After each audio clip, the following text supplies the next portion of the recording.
Hi, this is Dollar Day Trader, my trading recap for Wednesday, February 12th, 2020.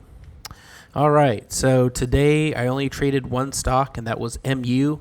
And before I get to that, I kind of want to share kind of a little bit of the process I go through if I have time, if time permits, given I have a full-time job and I have to kind of manage trading between that. But is to kind of look, you can look at your trade ideas, you can look at your gappers, but kind of understand what, the reason why. And it could be easily just reading a headline, you get the gist of why a stock's up. But I just wanted to show that this was kind of a powerful statement here.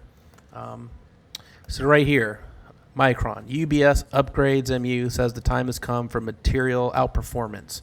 So this analyst upgraded buy from neutral with a $75 price target, up from $47. So what I've kind of briefly learned in my very short and continuously learning trading career is that when you have a big investment bank that has a big name, a respectable name, UBS, Goldman Sachs, Merrill Lynch, etc., and they give, they grade stocks all the time and companies, downgrades, upgrades, neutral, overweight, et cetera.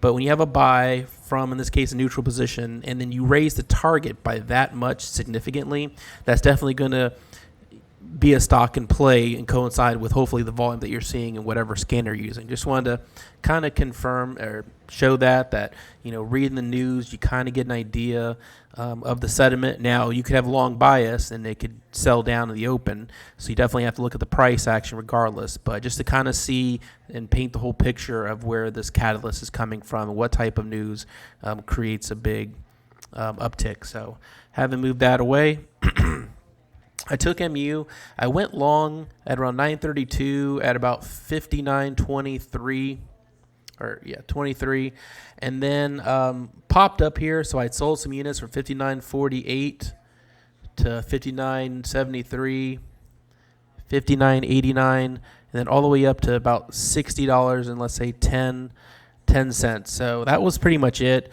Once again, I'm in kind of practicing setups, practicing patience, trying to do less trades, more efficient. So, but the real test is going to be when I don't get a stock right on my first trade, and then I got to really manage that from risk management perspective and a behavioral perspective, which I still haven't grasped yet. Once again, we see the gap up going backwards here, 57.21. It went all the way up to 61.17 and then kind of closed back down.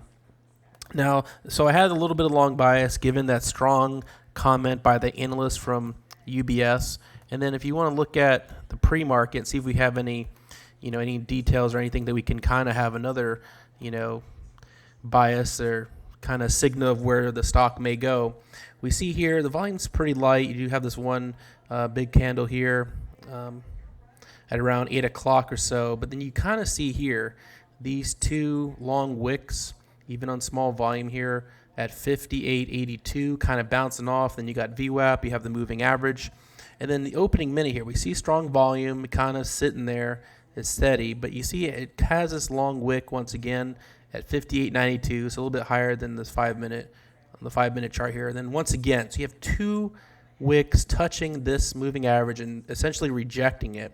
So that's what gave me confirmation to really go long, especially when we're having this potential as a stop loss area. So 59.23, stop loss could have been right at about $59. So I'm risking about 23 cents. And we can see it was a pretty good risk to reward ratio overall. They're not always as clean, of course. They can always kind of be up and down, especially when the market's undecisive. We have stuff like coronavirus out there and a lot of mixed reviews. We have earnings season, but then we have some, troubling stuff coming out of China based on that, which can definitely affect the markets and affect more than that, obviously. So anyway, just a little quick tidbit on my mindset and what I go through.